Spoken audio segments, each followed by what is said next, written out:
Good morning, everyone, and welcome to the Government Operations and Fiscal Policy Committee meeting. We have two items on our agenda this morning. We're going to kick it off with a conversation and make a recommendation to the full council regarding the spending affordability guidelines for FY25 operating budget. Just a reminder that the council needs to take action on this by the second Tuesday of February each year, and the deadline this year makes it February 13th, so that's why we're discussing it today and need to make a recommendation. Unless my colleagues have any opening remarks to say, nope, I will turn it over to Mr. Howard to walk us through the packet. Okay, thank you very much. And after today, the council action on this is scheduled for next Tuesday, February 6th, so we will be able to meet the February 13th deadline. As a reminder, the county code does require the council to specify spending affordability guidelines for the operating budget each year, and there's three different decision points for the committee and then the council. First, ceiling on the funding from ad valorem real property tax revenues. Second, a ceiling on the aggregate operating budget overall. And third, separate budget allocations for both agency and non-agency spending. And as a reminder, the code states that the council should consider, among other relevant factors, the condition of the economy, the level of economic activity in the county, trends in personal income, and the impact of economic and population growth on projected revenues when setting these guidelines. And so that's why we will go through a whole series of economic factors before we get to the decision points.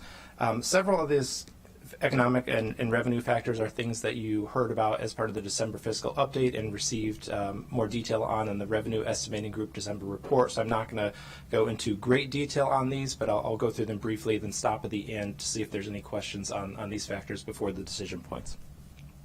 So on page 2, we have a summary of the December fiscal plan update, which shows higher than projected revenues in FY23 and FY24, but then continued projections of a mild recession beginning in calendar year 2024. In terms of the condition of the economy, unemployment rate has decreased year over year in the region, and the county is now below the pre-pandemic level for its unemployment rate, so that is good news there. But also regional indicators continue to show mixed messages. And one thing that's new from December that I wanted to highlight is that the Maryland Comptroller recently issued the first State of the Economy report, which finds that the Maryland economy has stagnated since 2017, with lower rates of growth in gross domestic product, total employment, personal income per capita, and average real wages compared to Virginia, Pennsylvania, and the United States overall. The county's resident employment in terms of total numbers has increased, but does remain below the pre-pandemic level. In terms of other Section C level of economic activity in the county, the inflation rate has decreased significantly in 2023 and is expected to decrease further in 2024. So that's much different from what we were discussing last year when inflation was still very high. The county's office market continued to experience high vacancy rates in 2023 in both Class A and Class B office space, but changes in rent did vary by the type of space. County's home sales continued to decline in 2023, while both the assessed values of residential and commercial property increased substantially. And the new piece of information since our December fiscal update is that the most recent assessments from the state show increases in the Group 3 of 21.7% in residential property tax values and 19.6% in commercial property values. In terms of personal income, salary and personal income did increase in 2023, but are projected to have smaller growth rates in 2024. The key numbers here are 3.1% estimated increase in personal growth in 2023 and 2.6% in 2024. Other relevant factors, population is something that is listed in the code as an area to consider, and finance does estimate the population will increase by about 0.4% a year through 2025, and this is similar to the estimates in prior years. The Federal Reserve did increase interest rates four times in 2023 to address inflation, but none since July, and this is compared to the 7 rate increases in calendar year 2022, and additionally it indicated 3 interest rates cuts were possible in 2024. So again, there's a lot going on with inflation and the economy that's different from where we were last year at this point, and hopefully leading to a soft landing from the potential recession. The State of Maryland's Board of Revenue Estimates December 2023 report, which again occurred after the December fiscal update that the Council had, indicated an economic forecast that is largely unchanged from prior reports. And the areas where the state was seeing projected decrease in revenues is primarily in sales taxes, which affect the county, don't affect the county revenues directly, but do have an impact on the overall state of the economy of Maryland. So I'll stop there, see if there's any questions on the economic conditions or factors before we move into the decision points. Nope, not seeing any questions. You can move on forward. All right, sounds good. So on page 4, we have our first decision point, which is on the ceiling on property tax revenue. The county charter requires an affirmative vote from all 11 council members to exceed the real property tax rate from the prior fiscal year. And the council's decision for the SAG guidelines is how to set the ceiling on property tax revenues for FY25. Council staff recommends setting the ceiling on property tax revenue based on the real property tax rate approved for FY 2024, and this is the same assumption that was included in the December fiscal plan. This recommendation aligns with how the committee and the council has previously made this recommendation, even when we had a different charter requirement for how the property tax, how much the property tax could increase. Terrific. I know we have representatives here from OMB and Department of Finance. Any remarks? Nope, nothing on that. All right, we have a staff recommendation. All those in favor of moving that forward to the full council? Yes, that's all of us. Okay. The next decision is the ceiling on the aggregate operating budget. And the AOB that is set by the council does not restrict the executive from recommending a budget that exceeds or is below the AOB threshold when he submits his budget on March 15th. So that's an important thing to remember. It is more of a benchmark for the upcoming FY25 budget process. What does matter by setting the AOB is it establishes the threshold that requires 8 affirmative votes if the council chooses to exceed the ceiling when finalizing the budget in May. Regardless of the ceiling that's set by the council in February, 7 affirmative votes are always required in May if the AOB exceeds the previous year's AOB by the rate of inflation, which is 2.99%. That will be the number for FY25. And if the AOB does not exceed the previous year's AOB by the inflation rate, only 6 votes are required. So this is something that you all are well aware of because last year the AOB was exceeded, and so it required 8 votes for the council. So that's kind of the important thing that's being established today. There is no specific requirement in the code for how the council needs to set the AOB and what factors it needs to take into account. And the table on page 5 shows the history of the things that the factors that the council has used to set the AOB. And most often it's been the estimated rate of total personal income growth. On page 6, council staff has prepared 4 options for the committee to consider for when establishing the ceiling for the AOB. And of course, you're not limited to these 4 options and could choose a different option if you would like. The 4 options are, I'll go through them here, and if you want to see the detailed breakdown of all the different allocations, those are on page 10 of the staff report. But option number 1 would be to hold the FY25 ceiling at the approved FY24 level, so that's a 0.0% adjustment. Option number 2 is to increase the ceiling based on the estimated rate of inflation, or 2.99%. Option number 3 is to increase the ceiling based on the estimated increases in the average personal income for 2023. That's 3.09%. And of course, you'll note option 2 and option 3 are very similar. We have typically historically included inflation as an option for the committee to consider. So even though those numbers were very close, I didn't want to not include something that has traditionally been part of the decision-making process. But yeah, those are very similar this year. And the last option is to increase it based on the estimated increase in the employment cost index for state and local governments for 2023, which would be a 4.8% increase. Council staff does recommend establishing the ceiling based on option number 3, which is the estimated increase in total personal income for 2023. Primarily because personal income is a leading indicator for income tax revenue and therefore has a big role in the projected growth in ongoing revenue for the county.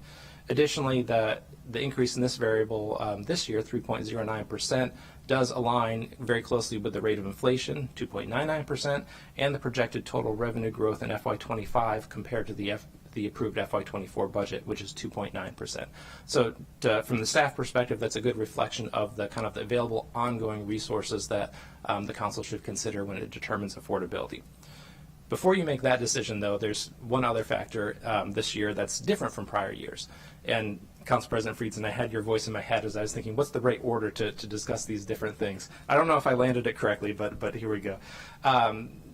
This year we have reserves that will be in excess of the 10% policy goal, and currently we're projecting FY24 year-end reserves at 16.5%, which is about $417 million greater than the 10% target.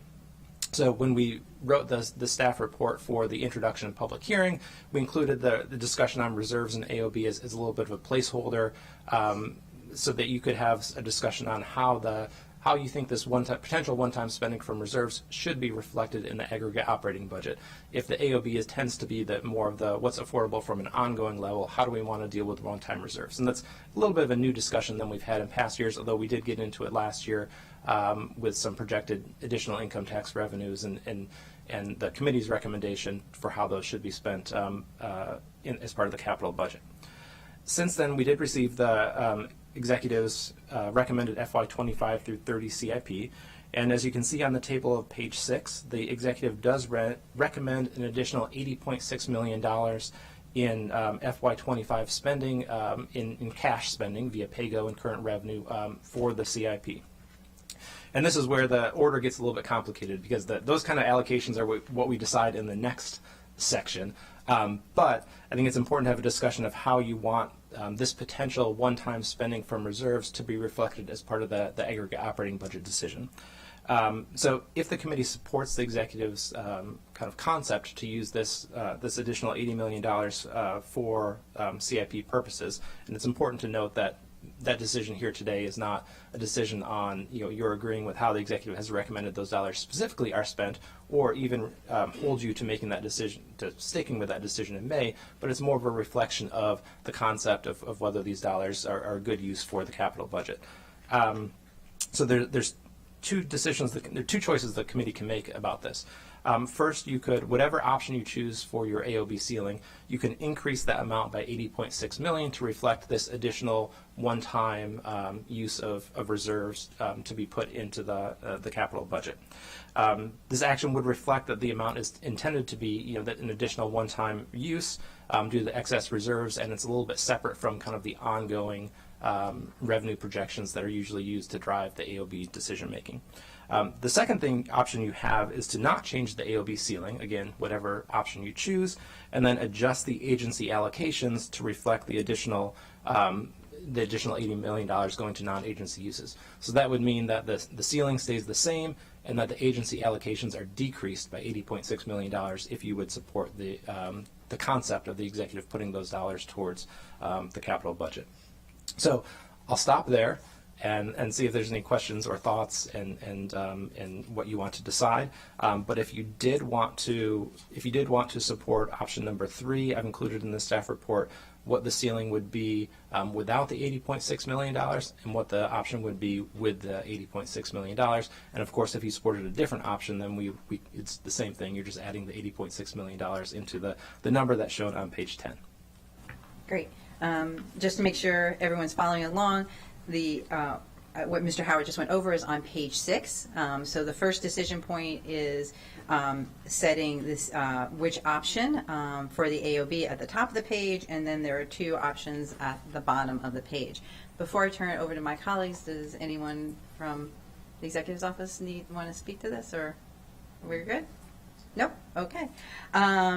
So I'll kick us off. I would support us moving forward and recommending to the full council option 3, having the FY24 approved AOB by the estimated increase in the average personal income, that ceiling. And then I know, Mr. Howard, you and I have talked about this, and I know you've gone back and forth on what's our best option for dealing with the PAYGO. And I would suggest that we do the first option that you talked about, because for me that really sets it as one-time funds that we're using and continues that message, that a reminder to ourselves that these are one-time funds that we are using. But I would love to hear what my colleagues think. Council President Friedson and then Councilmember Katz. Thank you, Madam Chair. I agree. Option 3, there's no reason to utilize a different standard. That's the most common standard that we've used, and I think the most reasonable and prudent to use here. I appreciate that the county executive included the $80 million. I would have preferred it last year when we asked for it, but better late than never. And I'm glad that we agree on that. I think this is an appropriate use of one-time funds. We're going to have to figure out exactly how to allocate it and whether or not we agree with some of the substantive decisions. But at a high level, I think this is the right decision, appropriate decision. I'm glad to support it, and it was consistent with what this committee requested a year ago with the PAYGO use for the income tax receipts that we received. In terms of adding it, I have mixed feelings on it. I'll be honest with you. I think it sounds like you do as well. I would, I could go along with that, with the idea that these are one-time funds. I will note that the rate at 3.08%, we're getting close to whether or not we're actually going to see revenue growth that achieves that, based on what our fiscal projections are. And I just think we need to be mindful of that as well. We do have a structural deficit. Last year, there was a tax increase that was approved that didn't address the structural deficit. In fact, arguably it, kept it the same or maybe even increased it, depending on how you view that. So I just think we need to be mindful, of that as we move forward. And, last year we blew through the aggregate operating budget. We did this process at this body, and the county executive ignored it and put forward a much higher budget, and we approved that, and our revenue projections haven't changed in any meaningful way, and so we're going to have to grapple with those decisions. So I will go along with the chair. I kind of share her mixed feelings on this. I get the idea that the 80.6 is separate from the ongoing revenue, and that would reflect the view of that. I will just note that if we are going to do that, we have already been, have already taken our kind of aggressive view, and we should be mindful and prudent with the fiscal decisions that we make from here, including whether or not the body would be willing to exceed the aggregate operating budget as the county executive proposed last year. So I'll just put my caveat down of prudence moving forward, but I think this is a reasonable approach to take, and I'll be fine supporting it. Great. Thank you, Council President Friedson. Councilmember Katz. Thank you, Madam Vice President. I agree with what's been said. I think option 3 makes a lot of sense, and I do believe that we need to make certain that we remember one-time funds are one-time funds, because it's so easy to spend this money, and $80 million sounds like a lot of money until you start spending it, and it goes just like that.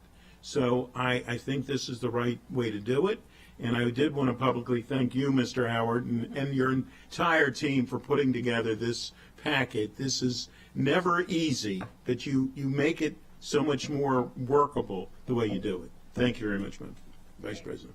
Thank you. All right. I think you have our recommendation to the full council for option 3 on the AOB ceiling, and then how to handle with the PAYGO funds with option 1 on the bottom of page 6. Okay, great.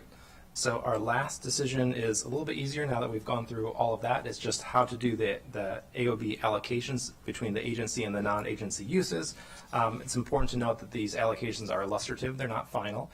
The council's decisions on these allocations do not create any sort of voting requirements. The only voting requirement is on the aggregate AOB overall.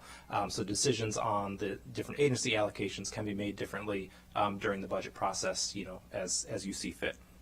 Also note that it will require the agencies to submit a letter saying if they submit a budget that exceeds their agency allocation, what they would need to reduce or make changes to bring it down to that agency allocation, and they have to submit those by March 31st each year.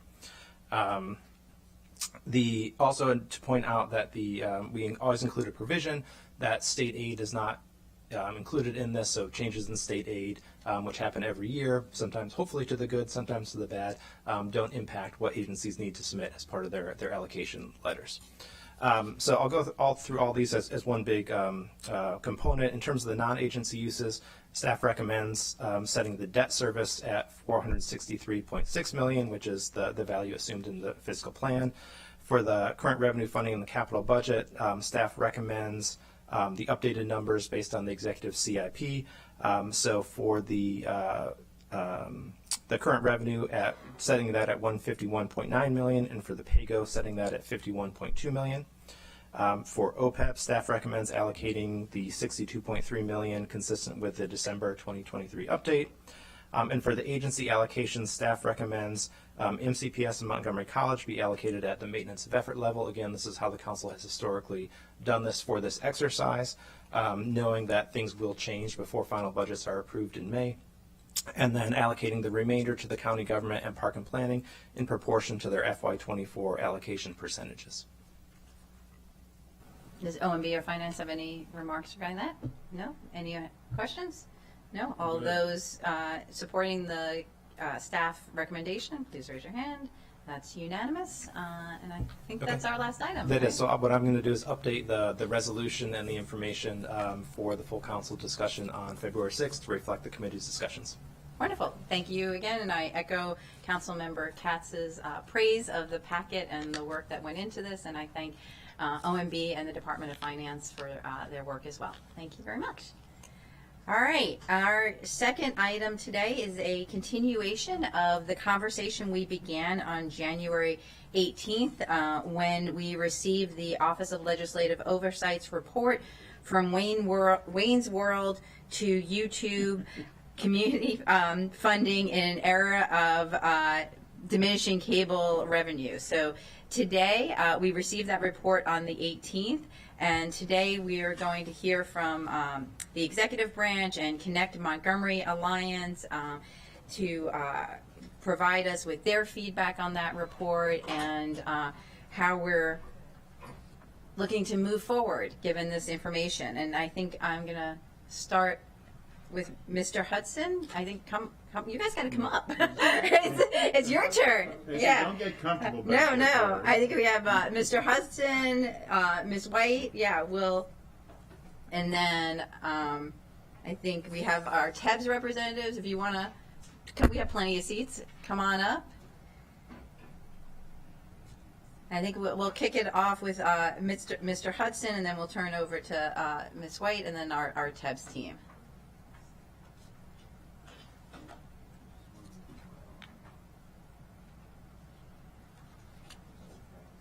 There we go. All right. Well, first of all, good morning. Thanks for having us here today. My name is Barry Hudson, Director of the Office of Public Information, but I'm here today as the one of the co-chairs of the Connect Montgomery Alliance. Every year we come to present our strategic plan to this committee to let you know where we're going. Obviously, in light of the OLO report, that strategic plan is really important as we begin to go forward. That strategic plan that we put together every year tries to take us in a direction to move us forward as an alliance. And just to signify us as an alliance, many of our members are here sitting behind us. And I want to give a special shout out to an alumni who's here, Dick Lipsky, who retired recently, but is sitting there diligently as a strong supporter of this group. I've had the honor of serving as this chair of this group for a couple of years, and this year I'm not going to do this presentation. I'm going to hand it over to my co-chair, Jasmine White, who will do our report as well as lead our response to some of the recommendations of the OLO report. So without further ado, I am going to hand it over to Jasmine. Thank you, Barry. Good morning. On behalf of Connect Montgomery Alliance, the 7 organizations that create and deliver Montgomery County specific hyper-local information to Montgomery County residents, thank you to the GO Committee for the opportunity to present today to share our thoughts on the OLO report, From Wayne's World to YouTube, Communications Funding in an Era of Diminishing Cable Revenues, and Connect Montgomery Alliance's FY25 Strategic Plan. I'd also like to share our collective appreciation for the considerable effort that went into OLO's report and thought-provoking discussion points and recommendations. As the current board chair of the Alliance for Community Media, a national organization representing over 3,000 PEG access stations across the country, I am aware of the tough decisions other counties and PEG stations have had to make to adjust to a new reality. I've had a front row seat to see how cord cutting and the decline of cable subscribers has negatively impacted how communities receive vital information. I am also aware of how these tough conversations have provided an opportunity for PEG stations to successfully pivot from accessible TV studios to innovative spaces that utilize their media sources to promote racial equity and inclusion, civic engagement, and community building. Yes, we know that viewing trends continue to change, but we also know that 53% of Montgomery County households still subscribe to cable. And those subscribers, largely seniors and Black residents, identify cable as a preferred source of information. We also acknowledge that the shift in content viewership to social media has greatly impacted our operations and programming, which is why we worked with industry leaders from the Alliance for Community Media in 2023 who shared with us models of success and strategies for sustainability of our work. As we all know, declining cable revenue is not a Montgomery County specific problem. It is affecting PEG stations across the country. But in this age of disinformation, our Montgomery County solution must be rooted in our joint efforts to maintain an informed and engaged population, to fight against misinformation, and to support government telecommunications and public information activities. Shifting to the OLO report, we have submitted our responses in writing prior to this meeting, and we don't have time today to discuss all of them, but I'd like to highlight our position on recommendation number 1, which proposes the council establish a PEG governing entity by the end of FY24. While we appreciate the thoughtful recommendation, at this time the Connect Montgomery Alliance believes that an additional layer of governance will add unnecessary complexity to an already complicated system of multiple organizations with different missions, leadership structures, and governance. We believe the PEG governance structure already exists. The County Council is the appropriate oversight entity. We agree with the need to have an oversight body with budgeting authority, but that coordination should be done through the currently established budget process. The Department of Technology and Enterprise Business Solutions, TEBS, and Connect Montgomery Alliance are concerned about the efficacy of creating another governing body without sufficient authority to make the necessary and difficult decisions on how to prioritize cuts and how resources will be allocated among parties. Budgetary actions belong in existing council budget discussion forums. However, there is now an assigned TEBS manager and PEG coordinator position with more clear authority who will have regular meetings with the Connect Montgomery Alliance members and serve in an oversight role. We do not need additional governance. We need additional support and resources to facilitate the processes of answering the question, if we were to create public education and government access today with the intention of a greater connected, better informed county, what would that look like? How do we ensure that the public has access to institutions and their functions with timely, relevant content distributed on various platforms? Who will provide reliable, ethical, vetted sources of hyperlocal news and information? How do we ensure equitable representation for the small but important slices of this community with closed captioning, sign language, and information for non-English speakers? Who will provide broadcast media education and workforce development, connecting students to real career opportunities in multimedia? And how do we encourage civic engagement with coverage of county council and board of education meetings and live public forums and town halls that allow constituents to express concerns and share ideas with elected officials in person or from the comfort of their homes via cable or social media platforms?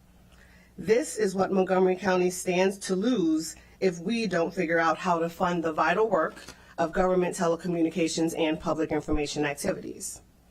For close to 40 years, we have pivoted, adjusted, expanded areas of our work, eliminated areas of our work, all to accommodate the ever-growing and changing communications needs of this community.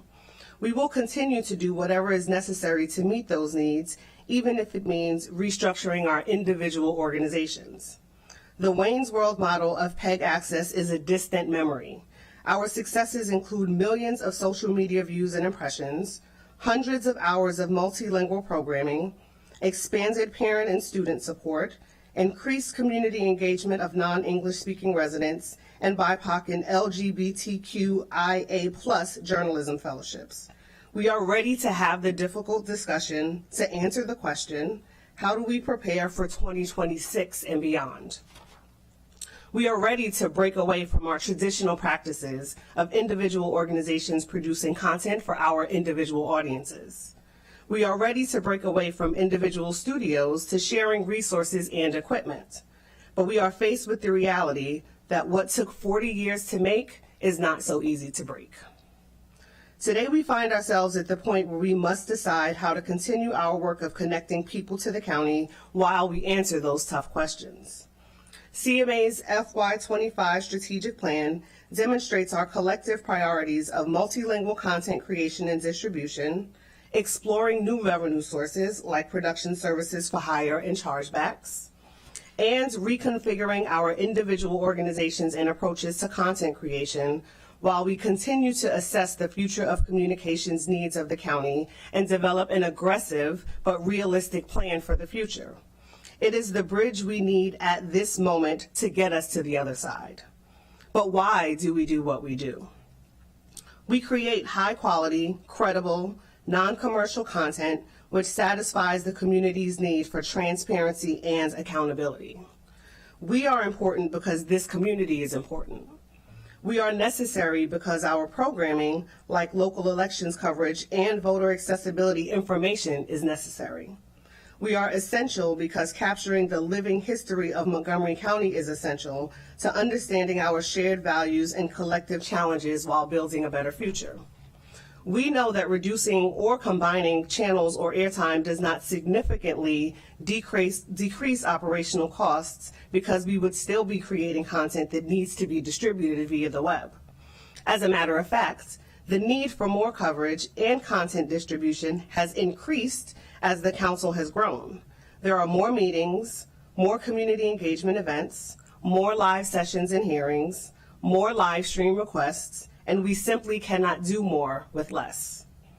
Our vision for Connect Montgomery 2030 is a consolidated structure with a focused mission to leverage our collective expertise and successes to support the county's communications needs, to strengthen engagement and support of first-generation and low-income residents, to expand the workforce development pipeline of local technical, creative, and journalism talent who live and work in the county, and to ensure the right of civic discourse. This moment is an opportunity. Yes, it will be challenging, but we have the chance to create the future of accessible community media in Montgomery County. We look forward to working with this committee, TEBS, and our community stakeholders as we explore the alternative business models and reinvent the world of Montgomery County's public education and government access system. Again, we appreciate the opportunity to share our thoughts, and we hope there will be more conversations and chances to explore the full scope of OLO's recommendations. We thank you and look forward to your feedback.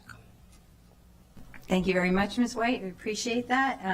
And now I'm going to turn it over to Tebs to talk about what you want to talk about regarding the OLO report and any reactions to that. Yeah, so I'm in complete support of these recommendations. I do believe that we're at a point now in terms of having the right people in place to have that relationship that can build on the communications. I think, too, that the TEBS organization is in support and also at a point now where we don't believe we don't believe that more bureaucracy, more committees will solve these problems. We do believe that it's a fiscal budgetary problem and it needs to be addressed in that fashion. I don't think that the the channels or the way that communication comes into the county and county residents will change dramatically based on the statistics, and that there are even more channels that we need to work on as it relates to the reach of our media. Would you like to say anything? I wanted to provide a little bit of clarity. I'm Derek Kinney. I'm the Community Engagement Manager with TEBS, and also serve as the liaison from TEBS and the county government with Connect Montgomery Alliance. And as such, I've had the opportunity to work with TEBS as well as Connect Montgomery Alliance and witness a lot of hard conversations and a lot of progress. But as larger entities made of different components, the progress looks slow because it's such a big entity and there's so many changes that are needed to be made. But there's so much things being done and so many things moving forward. But I will say that I do help to provide the oversight along with the collaboration coordinator to facilitate progress and to communicate the desires of the county government. Great. Before I turn over to council staff, I wanted to clarify a question I had for TEBS. So, Mr. Webster, you work with the PEG coordinator. That's a separate role, the PEG coordinator, or is that part of your job? So I'm the community engagement manager, and I supervise the collaboration coordinator, which was one of the functions of the position that I have is to execute procurement initiatives. And in this case, we needed someone to come in to help the different entities collaborate and communicate better. And that was created in the form of a topper for a contractor to serve as a collaboration coordinator. And that person works in direct support of the co-chairs to ensure they have administrative support. They provide some project administrative assistant duties as well, takes notes during meetings, and all of the other little efficiencies that help these managers of these different organizations pay sufficient attention and have enough information for the Connect Montgomery Alliance to function together. Great. Sorry, I just want to spend some time and understand this role, because I did request the last time we had the meeting that the PEG coordinator join us, because in the CAO's response to the OLO report, it said that the PEG coordinator had clear authority over bringing people together and helping to make decisions. And from Mr. Webster, what you just said regarding assistance and note-taking, I just need to understand this role. I think there was a bit of a misunderstanding. The role was a role that was hired by TEBS in June and July, and that was me coming in to my role as community engagement manager. Because the collaboration coordinator was such a pivotal acquisition by TEBS for the Connect Montgomery Alliance, it kind of stood out in the forefront. But the position being described is actually my position. And I do provide oversight. I do provide direct guidance for procurement. I do facilitate change and provide help identify hyperlocal community engagement initiatives for the Alliance, as well as stay in direct communication with TEB's budgetary leadership, as well as the vision of Gail as seen through the county executive. Derek is a fairly new in this position, so we didn't have that coordination even a year ago. Okay, great. We'll get back to more questions, but I just wanted to clarify that when in the CAO's response regarding a PEG coordinator, that's really that's actually me. I'm Derek Kinney, the community engagement manager. You may have seen me in other capacities as well, but it's been my pleasure to serve as part of the Connect Montgomery Alliance's leadership. Great. Thank you very much. And I'm going to turn it over, thank you, Mr. Kenny, I appreciate that, to our director who is joining us by Zoom to provide his remarks on the staff report. Thank you very much. Can you hear me? Yes, we can hear you. Yes, great. 3 quick points that I wanted to make. First of all, the reason for the cable plan itself is in the resolution, in the budget resolution for cable number 18, and it's intended to give the committee and ultimately the full council some kind of anticipation for what the budget investment opportunities will be for the next year. To give you a historical context, up until about 3 years ago, this strategic plan included also budgetary allocations, so that the council could see through the strategic report kind of intended budgetary allocations. It was decided in a discussion between the GEO committee and the executive branch that those estimates were not very helpful because they had limited data at the point in January when the report was due, so that was abandoned. But again, the reason for the strategic plan is to give you some kind of an idea of where the CMA and the executive himself intends to take the investments being shown. Given that, my reaction to the plan that was presented on January 18th was a bit lukewarm, because although there was clear evidence that the CMA was beginning to understand the imperative for change, key questions like timing, and in my mind the timing is now, not, we will endeavor to do things in the future.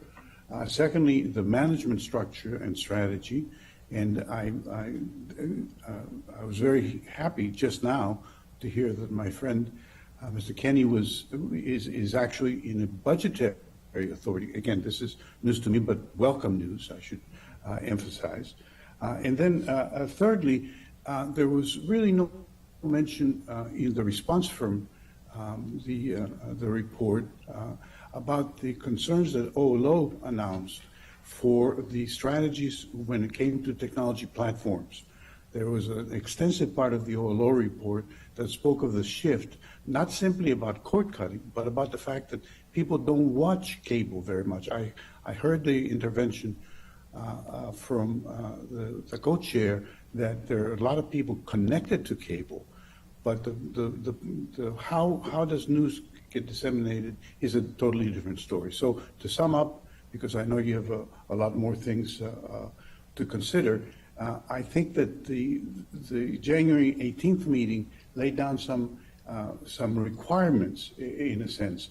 That, Mr. Friedson, you mentioned back then that information sharing isn't what it used to be, that the local news have all but dried up, and I think it's a great opportunity for the CMA to rise and begin to respond to those questions. So I look forward to the continued debate, and of course, the good news is that by March 15th, you will be receiving a cable plan budget, which will give you much more insight into what the executive intends to do. Those are some remarks. I'd be happy to address any additional ones that you'd like. Thank you. Great. Thank you very much, Dr. Torregas, and we appreciate you being able to be available today. Great. So I'm just going to give some of my observations and then turn it over to my colleagues and we can have a discussion. First, I want to thank particularly MCTV. It's easy to identify you all in your purple shirts, and I appreciate you coming out today. They could be Ravens fans. They could be. I think they might be a little sadder than that. But thank you. And Ms. White, thank you very much, Mr. Hudson, for the presentation and your comments. And Ms. White, we've talked about this before in your work, not just here in Montgomery County, but the connections that you have across the country, and looking at this holistically, I think is very important for us, and you bring that expertise is excellent. I'd make 3 points. One is, I think we're all in agreement here in this room that we need to sort of shift how we're thinking about how we're delivering information to the public. I think in one of the reports it talked about we need a new paradigm to really be thinking about this, and Ms. White remarked about that and referenced our need to really be thinking about the important information and the service that you all provide to the public, and how we're doing that in the future. So I think there's agreement there. Secondly, I think there is generally agreement on the fact that we really need to be looking at what this committee asked for last year, what prior councils looked at, and what I'm hoping, Mr. Kenny, you are doing, but I want to dig into this a little bit more about how we're doing the resource sharing. Because revenues aren't going to, revenues aren't going to go up. in the near term, right? And so we really need to look at our expenditures.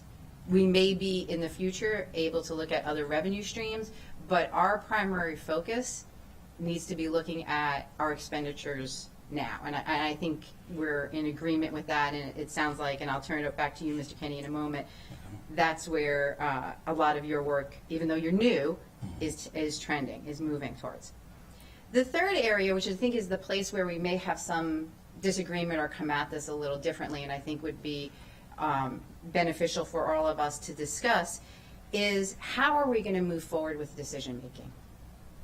I appreciate the comments and the CAO and Ms. White, you referenced this, that it is the county council's responsibility through the budgetary process. And I'm going to push back on that a little bit and actually say I don't agree with that, because the decisions that have to be made about resource sharing, program planning moving forward, I'm not an expert in that. And I think that decision making should be left in the hands of those people who are the experts. As I said, Ms. White, you're connecting with people across the country. And just logistically, there is no way, given our budget process, that we would be able to get into the depth and the weeds of what would need to be done in order to have that type of oversight. So while I do believe we have the budgetary oversight and would review plans that you all put forward, but how we're going to actually do that, the resource sharing, the program planning and prioritizing, that needs to be done by all of you. And given the history and where we are right now, in my sense, we need someone to oversee that and have authority to help bring people together and sometimes make really tough decisions. And so that I'll leave it there, and I'll turn it over to Director Roper and Mr. Kenny, but that's kind of where I'm coming from on this, that the OLO recommendation of having some type of governance, and we can define that moving forward, but it seems to me we do need someone, some person in authority to help move us forward on resource sharing and program priority so that we can really look at the budgetary constraints we're in right now. Director Roper, did you want to comment?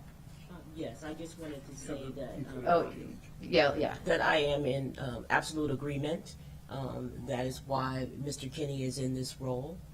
And in terms of the organizational structure, Mr. Kenny reports to Mr. Webster, who reports to me. And when I say that we don't need another layer of governance or committees, what I mean by that is that we have to work to present a strategic plan to you, to the council, that makes sense, but we have to come with that plan. So when I say I don't think we need more governance, what I mean by that is that I believe that it is imperative for us to have that plan for you to present to you for your oversight, including the fiscal aspect. Great. Thank you, Director. Mr. Kenny? And I might add that the Connect Montgomery Alliance, among some of the other virtues that it's grown to embody, is that they realize the need for change, and through the conversations we've had over the year, realize there needs to be a COMO 2030.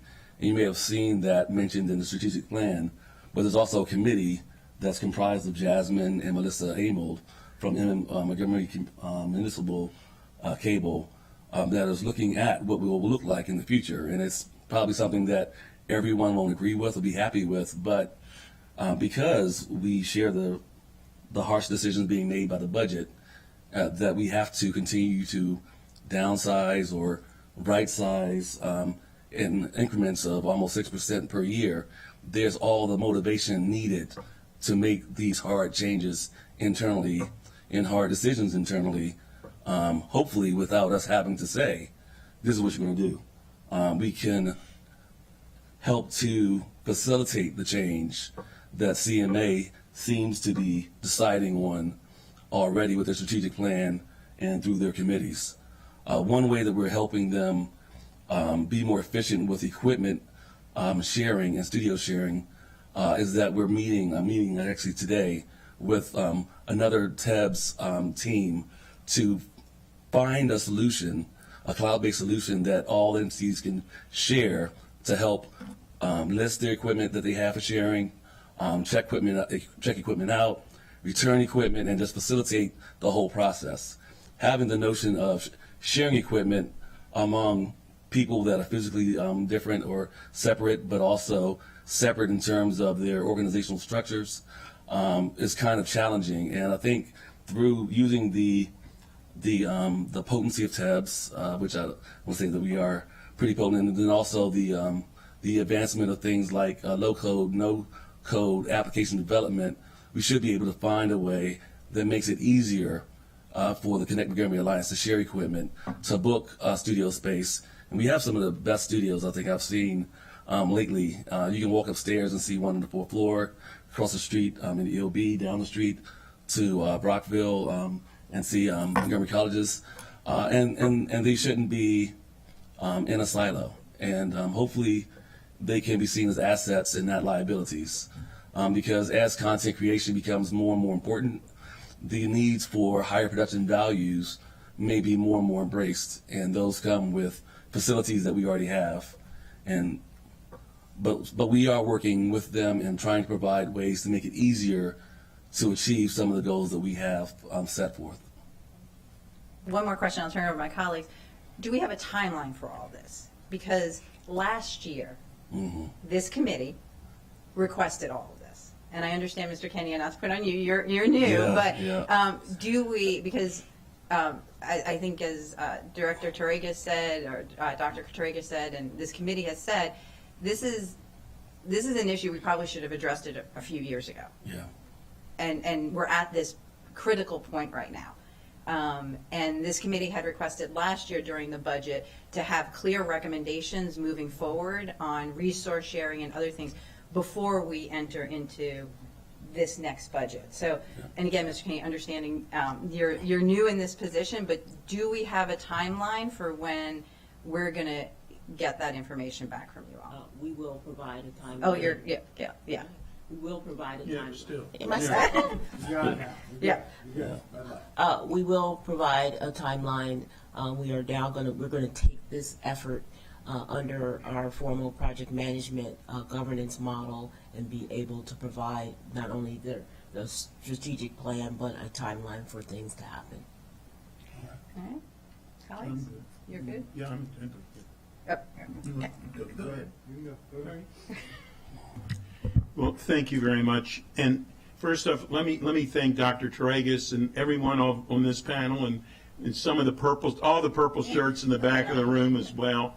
I think the timeline is the most important part of this conversation. When you have a lot of money or you have more money, it's easier to say, I really would need that. And then there's differences between needs and wants, and I think we all need to figure out where the wants are and how all the groups can work together. I'm comforted that Mr. Kenney is we're using the term new guy, but he's a new guy that's been around for longer than an hour, I can tell you. And that's a comfort, because I know that he knows what he has gone through and realized what needs to be accomplished. I also believe that the chair has done an extremely good job of outlining the three areas that we're discussing. That the whole idea of the easier things to decide. I think it was number 1 and number 2 on her points.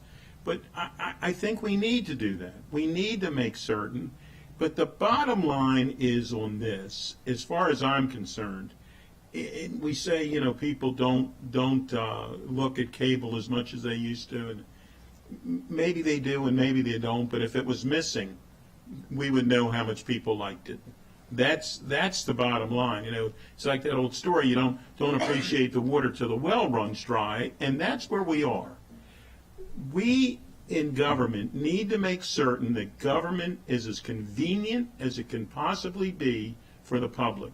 And if the public decides that they don't want that convenience, that's up to them at that night. I mean, it depends on the topic where somebody tunes in, whether it's a zoning in Silver Spring or if it's a zoning in Gaithersburg. They might decide that they don't need to look at the one in Silver Spring, but they do have to have that option. So we need to figure that out.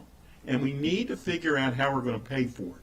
It was easier, and it's never been easy, but it was easier to figure out how we're going to pay for it when these revenues were so much more robust. They're not there. And the reality is they're not going to be there. But we have to figure out what we're going to do, how we're going to pay for it. And I think the timeline, getting back to the beginning of this conversation, the timeline has to be that we're going to figure this out as quickly as we can, and that we're all going to figure out to join hands, as I like to talk about, as a family, and figure out how we're going to be able to serve the community the way that they deserve to be served. Thank you very much. Thank you. Council President Friedson. Thank you. Well, first of all, thank you to everybody. I said before, I'll say again, this isn't a discussion of people doing good work, because people are doing really good work. And I think it's important for us to acknowledge that and appreciate that.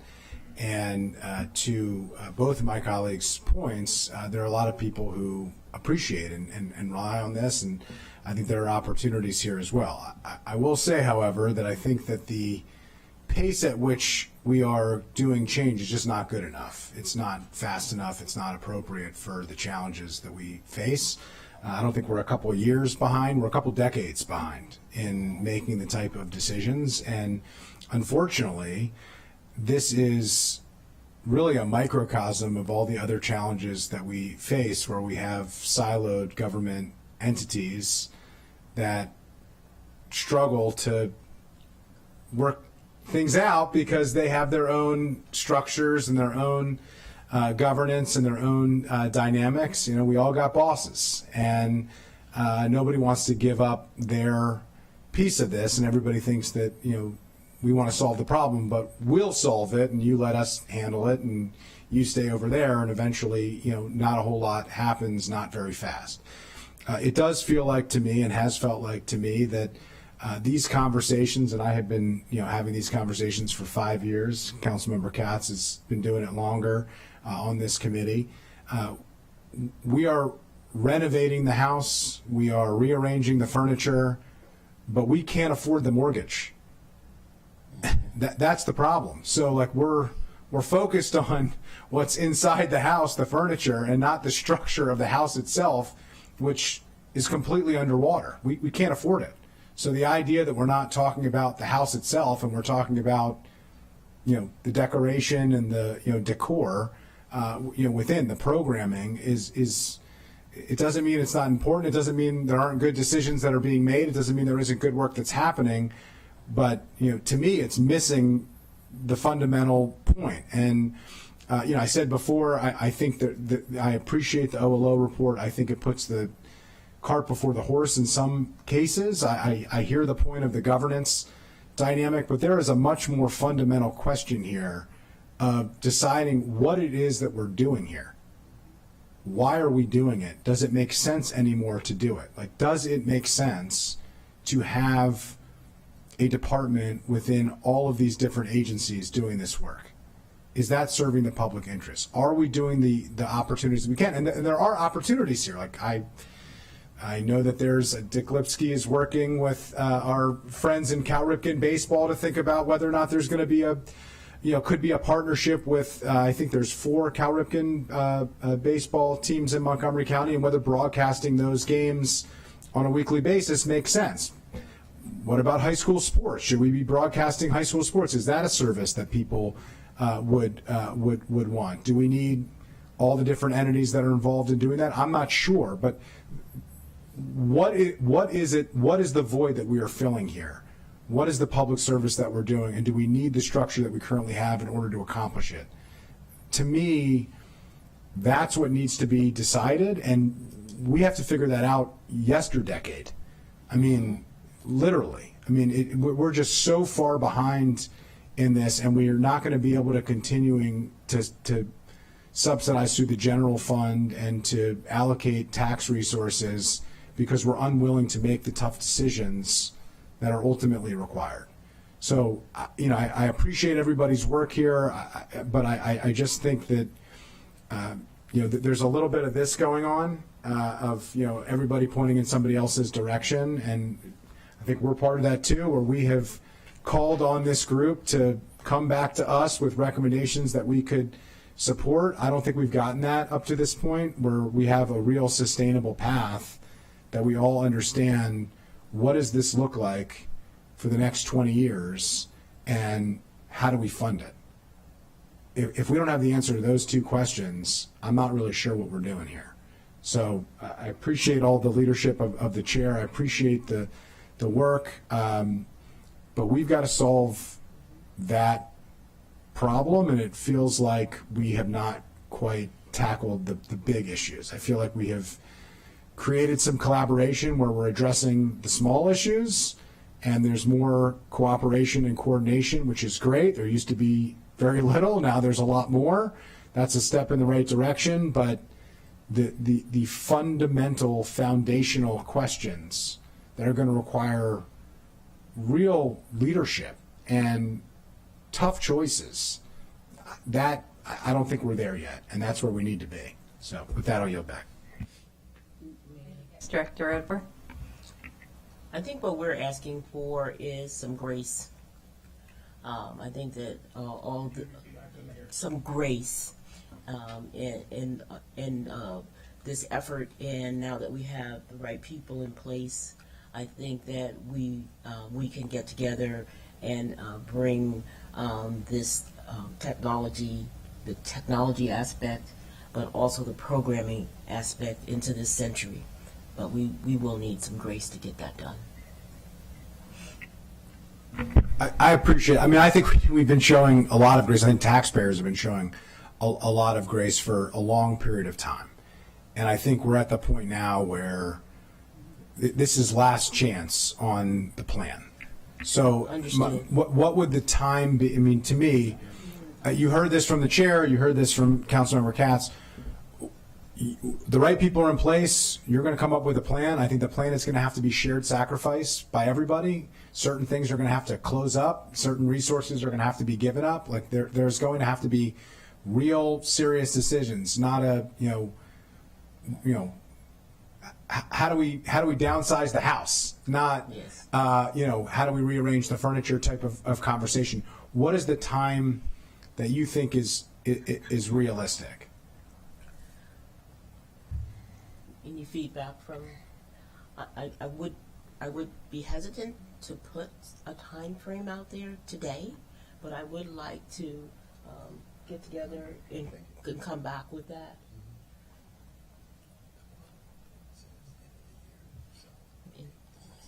Yeah.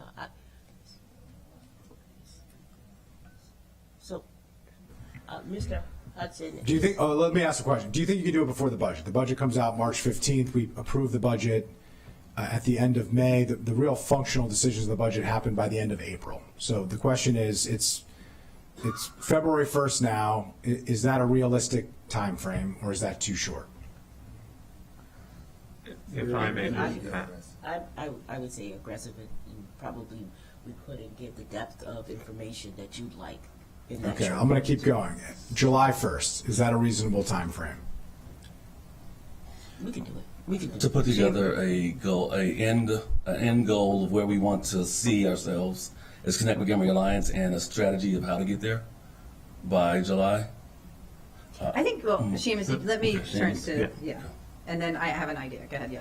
So just to add, one of the issues with getting this done, and one of the problems that we've consistently had with the cable fund is quarterly analysis and when we find out about revenue. So we don't find out about our second quarter revenues until essentially the very start of February for the cable fund. That's when the money comes in. That's when we find out whether or not our projections are lining up. And that's going to consistently be a problem in terms of preparing for the budget. I'll say that from OMB's perspective, we haven't had consistency in my role in supporting cable for a long time. Cable fund is complicated. And I've committed to remain with TEBS and with the cable fund until we get this sorted. So OMB is paying very close attention to getting the cable fund balanced. It's just there are consistent problems that are going to keep coming up. All right, before I'll get back to the chair, it sounds like, I mean, to me, you've reinforced one of the challenges here that needs to be resolved on a structural basis, that the funding mechanism and the planning, you're trying to catch your tail. Yeah. And that's been part of the problem, and that's what we're all here trying to address and resolve. I'll get back to the chair. No, thank you. And I appreciate the points on when you get the revenue projections and everything, but I think this is bigger than that. This is Absolutely. And I know you know that, so I appreciate that. And Ms. White, I know you just brought on a whole new board as well, so I appreciate that. But I'd like to offer and suggest, if my colleagues agree with this, that maybe we do this in two pieces. Because Mr. Kenney, I still need to, and I don't know if this is the appropriate setting to do it, really understand what you're doing and what's under your authority. And right now, and what are you doing, and addressing some of the things that prior councils have asked for, this committee asked for before, and perhaps a timeline for that work. So is it possible to understand and maybe get a report back from both of you just in terms of what this role is right now? Because I think there's confusion. I think there was a mistake in the CAO's response to us, and it would be really helpful, I think, for all of us to have a much better understanding of exactly what your role is as you see it, as you're doing it, and then as you're convening people, thinking of moving things to the cloud and what are those things you are now exploring, and the timeline for that. And if that's something we could get, say, in the next few weeks, Yes. I think that would help us move forward. Now, what Councilmember Friedson, Council President Friedson, and all of us have talked about, which is this bigger picture of how are we communicating, providing information, providing the services we need to our community. That's not going to be something you're going to give us in the next 3 weeks. We understand that. If that was something that we could get this summer, I think then that would give us enough time over the summer through the fall to dig into that and to give us enough lead time for then the next budget process. So short term, Mr. Kenney, we'll find out, dig more into what the excellent work I'm sure you're doing, and then long term this summer, how are we reimagining, as you all said in your report, shifting this paradigm? Where are we going?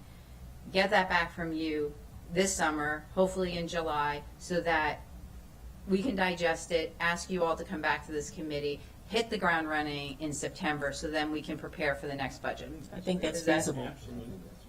Does that work for you all? Yes. All right. Madam Chair, I just wanted to say one thing, and I probably shouldn't, but I will. And I want to echo something that Councilmember Friedson said, but I'll say it in a different way. And I'm a little older, so I have a different perspective. If we all remember the IBM days, Big Blue, okay, I believe that's where we are. We're Big Blue. We have this huge thing that put in mainframes, and everybody was living by that, and the mainframe world changed. The information world changed. So Big Blue had to go back in and rethink its business model and rethink of how it was going to still be viable in the marketplace and provide a service. I think that's where we are. And Big Blue didn't turn itself around in 2 weeks.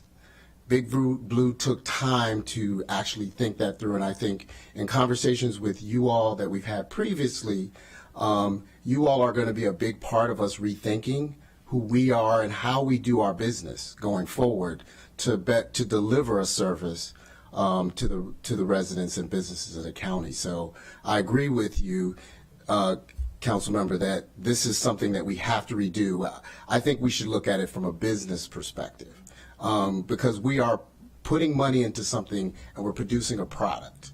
And so how can we do that better going forward? And as Councilmember Friedson said the last time, how do we do that and build it so that 20 years from now, we're not having this conversation? And I think that timeline that you laid out gives us enough time to really put together a solid, thoughtful plan working with you all. So, any other comments from our colleagues?